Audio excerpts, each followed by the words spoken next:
Shalom. Hari ini kita akan renungkan kitab Imamat pasal 2, teksnya ayat 1 sampai 16.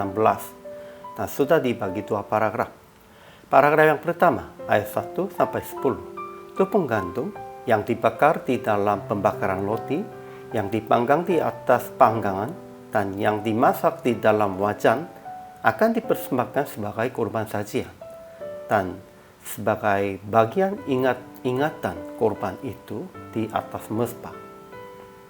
Paragraf yang kedua ayat 11 sampai 16. Tidak boleh membakar kurban sajian bersama dengan lagi dan madu, melainkan harus membubui garam. Dan kurban sajian dari hulu hasil akan dipersembahkan dengan minyak dan kemenyan. Kesimpulannya, ada beberapa jenis persembahan berupa kurban sajian kepada Tuhan. Tepung gandum yang dibakar di dalam pembakaran roti, yang dipanggang di atas panggangan, dan yang dimasak di bawah wajan, itu semuanya akan dipersembahkan sebagai kurban sajian dan sebagai bagian ingatan korban itu di atas mezbah.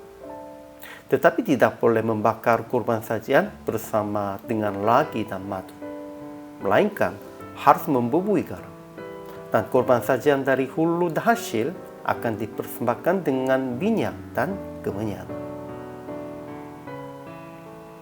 Ajaran tentang Allahnya. Pertama, Tuhan menerima persembahan tepung gandum yang dibakar di dalam pembakaran roti, yang dipanggang di atas panggangan, dan yang dimasak di dalam wajan dengan sebagai korban sajian. Tetapi perintahkan selebihnya adalah teruntuk bagi Harun dan anak-anaknya.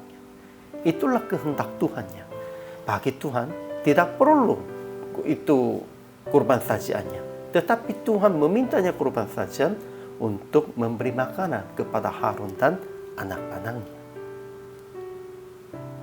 Ajaran tentang manusianya. Pertama, seseorang harus mempersembahkan persembahan berupa korban sajian kepada Tuhan dengan tepung gandum dan buatan-buatan dari tepung itu.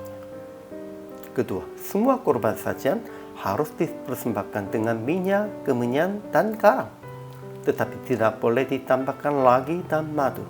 Ada yang harus dan ada yang tidak boleh. Ketiga, anak-anak Harun, imam-imam, harus membawa korban sajian dan membakar di atas mezbah. Tetapi juga mereka harus makan dari selebihnya korban sajian. Itu anugerahnya, berkahnya dari Tuhan. Kemudian aplikasi hari ini.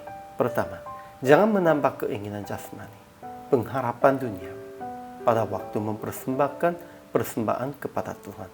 Itu lagi atau madu, itu lambangkan tentang keinginan jasmani, pengharapan duniawi. Pada waktu kita mempersembahkan kepada Tuhan, kalau ada keinginan itu tidak layak. Hanya mempersembahkan sebagai bau yang menyenangkannya. Itu artinya hanya fokusnya kepada Tuhan saja. Tidak boleh tambahkan keinginan atau pengharapan manusia. Kedua, menolong hamba Tuhan dan saudara seiman yang mengalami kekurangan keperluan sehari-hari, baik secara pribadi maupun dengan komunitas seiman juga. Karena Tuhan sudah memberikan korban sajian itu sebagai makanan bagi Harun dan anak-anaknya. Zaman ini, hamba Tuhan juga mereka akan dapat makanan konsumsi dari itu. Tetapi bukan hanya mereka sajanya. Mereka yang perlu bantuan, perlu pertolongan. Semuanya saudara seiman itu juga kita harus menolong sesuai dengan ini. Inilah kehendak Tuhan. Akhirnya praktik hari ini, waspadalah akan menambah keinginan jasmani, pengharapan duniawi pada waktu mempersembahkan persembahan kepada Tuhan. Dan tetap melakukan sesuai dengan kehendak Tuhan, akan menolong mereka yang dalam kekurangan makanan, minuman sehari-hari pun. Kalau perlunya bantuan konsumsi, kita harus usaha untuk itu. Inilah kehendak Tuhan, inilah tanggung jawab kita. Dan inilah hamba Tuhan. Hari ini juga, selamat melayani. Tuhan Yesus memberkati.